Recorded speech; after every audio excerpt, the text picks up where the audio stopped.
Yep.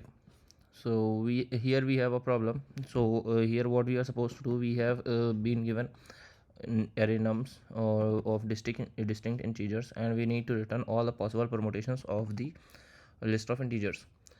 So in this for this, what we will be doing, we have a main function that will accept all the list of numbers, and we need to return the list of all the permutations of this array nums.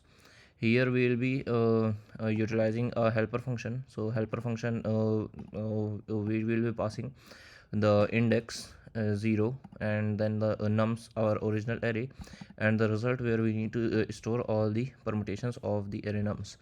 So what this helper function will do is, it will iterate over all the elements starting from index I, that is initially it will be 0, and later on it will be increased, so 1 2 and so on up to length minus 1. So we will be iterating over all the elements in array nums starting over I, and storing all the permutations in the variable result. So in this one, what we will be doing, we will be actually if we have reached the end of the array, so if I equals nums dot length minus 1, if we have reached the end of the array, that is we have one permutation with us, and then in that case we will be storing all the elements in the list. Means basically we will be updating this list and adding all the integers from nums, and then adding it to the result. So we have this one permutation with us, and if it is not I, means if it is not the end of array, what we will be doing, we will iterate over rest of the elements in the array nums, and we will be generating permutations.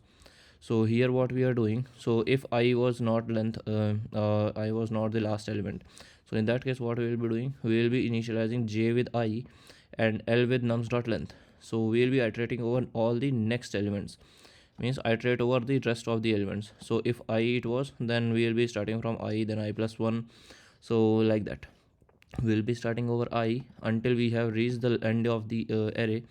And here what we will be doing, we will be basically swapping all the elements starting from here with I. So here what we are doing, temp, we are this code basically swaps the current element with I, and then we will be calling a recursive function with I plus 1. So next element will be passed, and from next element means if suppose it was currently 1, then we will go to 2 and swap all the rest of the elements with 2, and then one more iteration will be generated, means one more permutation will be generated once we actually reach the end of the list. In that case, then we will be adding it again, and we'll have one permutation with us, and we'll add in the result. Then it will go to I plus 2, and in that case again we will be swapping rest of the elements, and then again add it to that one, and then I plus 3, so on. And once we are done swapping, so what we are basically doing, if suppose it is I plus 1, so we will be swapping with the rest of the elements, and when we will actually reach the end, so from here when we add it to the result, we will be coming back to this, and we will be restoring the numbers. Means we have generated our permutation, right?